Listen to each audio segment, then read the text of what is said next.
En esta tercera semana estamos trabajando en la consigna. Soy aseado con mi espacio de trabajo, entonces ustedes ahí deben tener una mesita, un escritorio adecuado, apropiado, pero sobre todo limpio, muchachos, ¿ya? No hay nada peor que me hagas una tarea y que se vaya a caer de repente un poco de comida o tu fruta o con las manos sucias. Siempre hay que trabajar de manera aseada y ordenada.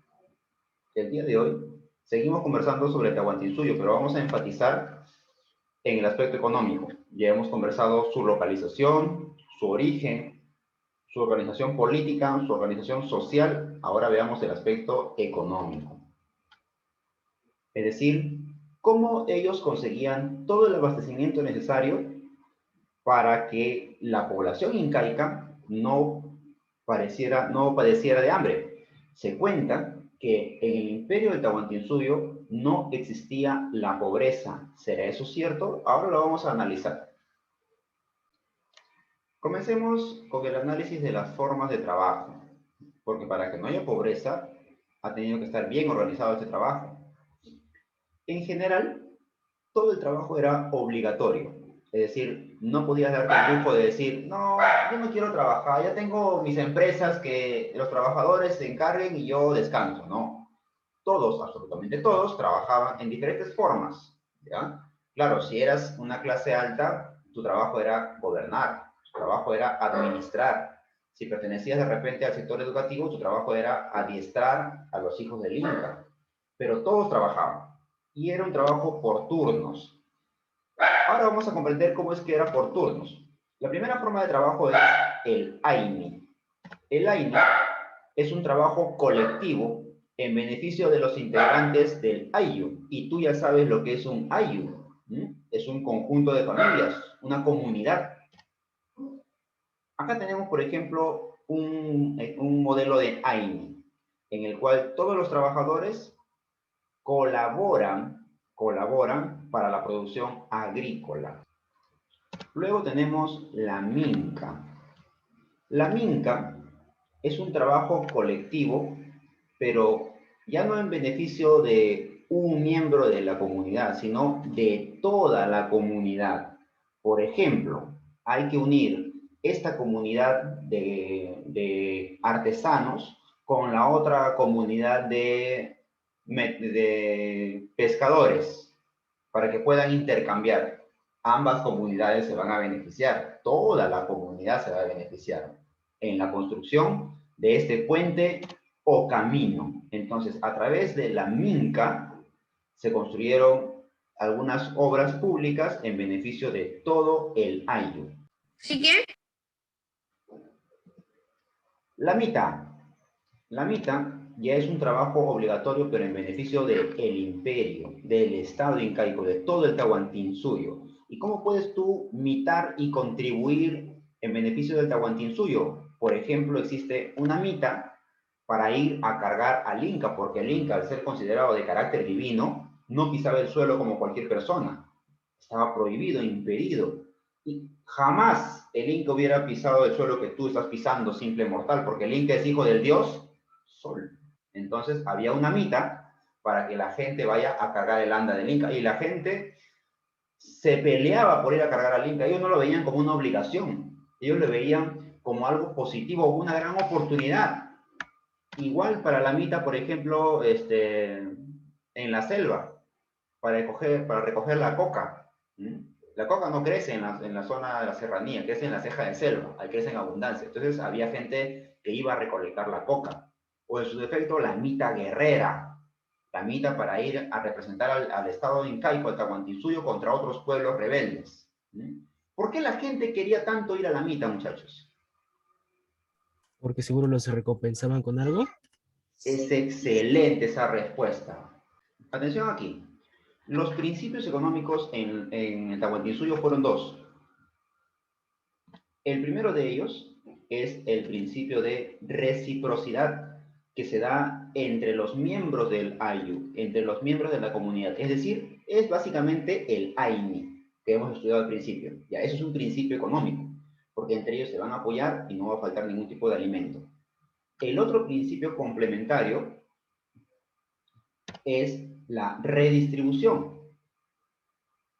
En este caso, la redistribución funciona de la siguiente manera.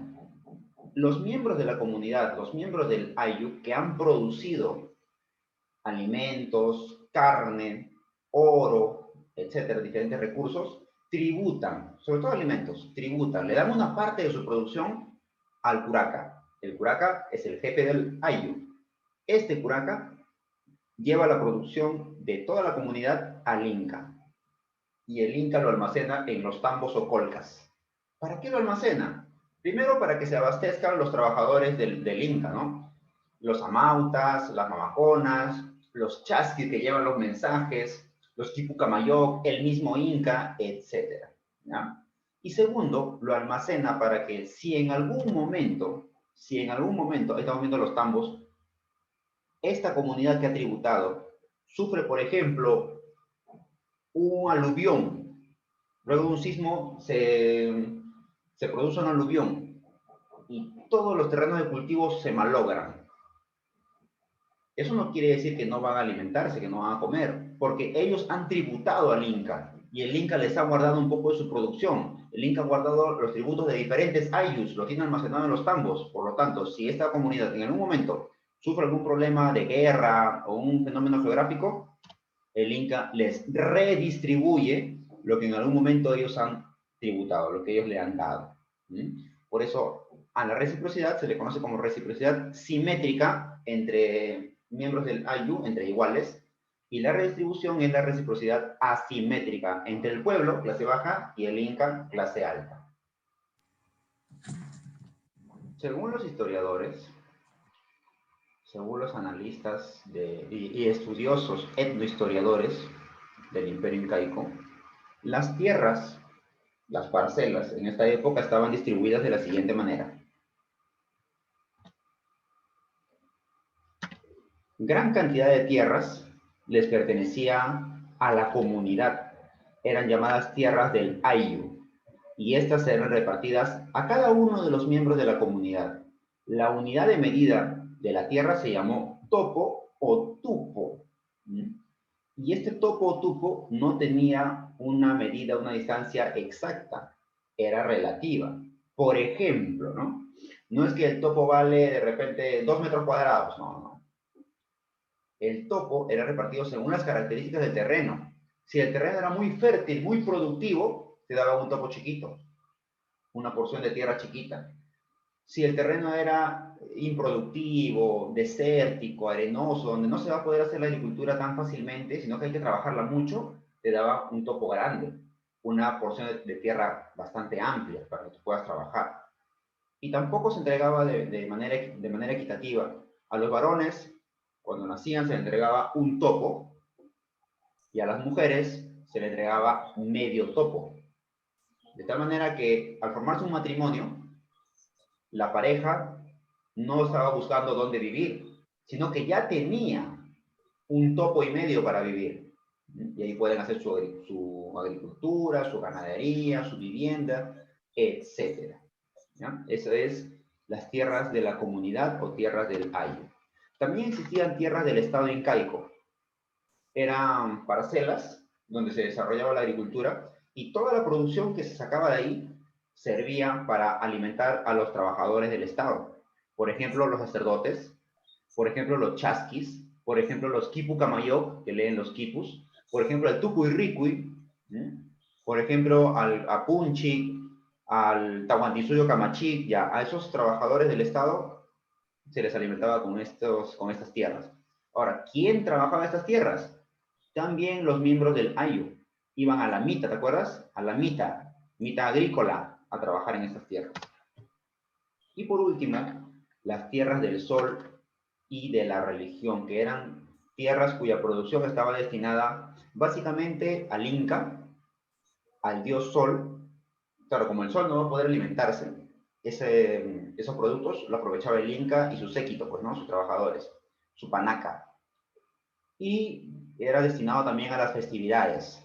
Por ejemplo, el Inti Raymi, el Capac Raymi, esas actividades, las fiestas de Huarachico, todas esas fiestas relacionadas a la religión eran abastecidas con la producción de estas tierras. ¿Y quién trabajaba? También los miembros del Ayllu, es decir, el Jatunruna. Trabajaba en sus propias tierras, trabajaba en las tierras del Estado y trabajaba en las tierras del Sol. Según, uy, ¿qué pasó? Según el cronista Inca Garcilaso de la Vega, según él, se estaban desarrollando tierras del Inca. Ojo, si nomás no te lo van a decir. Probablemente el Inca se estaba adueñando de tierras, lo que no debía ocurrir. Durante todo el desarrollo del Tahuantinsuyo, la tierra le pertenecía a la comunidad, pero el Inca se estaba adueñando de tierras, estaba surgiendo la propiedad privada.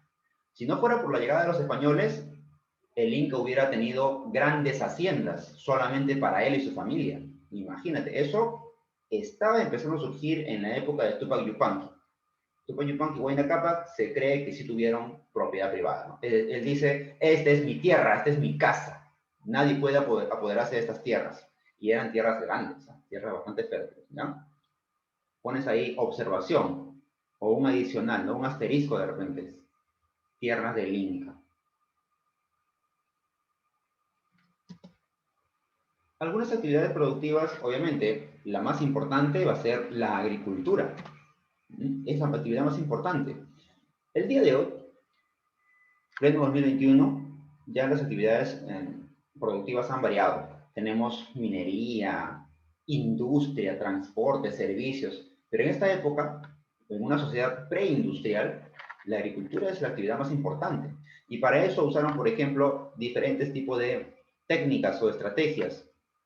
Construyeron andenes, estos son los andenes de Moray en el Cusco, que son terrazas andinas, aprovechando la pendiente de los cerros, esa bajadita, se construyen esas terrazas y se va hidratando toda esa región de tal manera que la producción aumenta, de tal manera que cada andén tiene diferente tipo de producción. En Moray se han encontrado 12 tipos de producción diferentes en una sola localidad, con varios microclimas. Es interesante, pero recuerda que los andenes no lo inventaron los incas, sino los guay.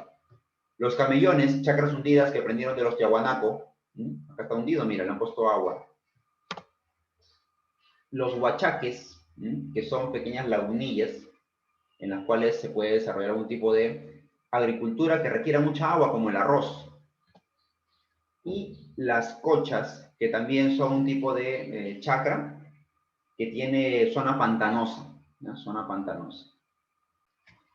Además, construyeron también canales de esta manera, que hasta el día de hoy sigue funcionando, ¿eh? Se ha construido en base a piedra y por ahí todavía circula el agua. Acueductos, como los que vemos acá, como los que están construidos, por ejemplo, en los baños del Inca, y algunas represas para almacenar el agua, y formaban un tipo de lagos, ¿ya?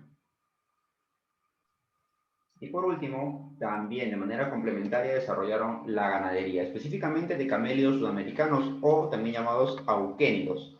Nos estamos refiriendo a la llama y a la alpaca, ¿ya? La vicuña también en parte, pero aún no ha sido 100% domesticada.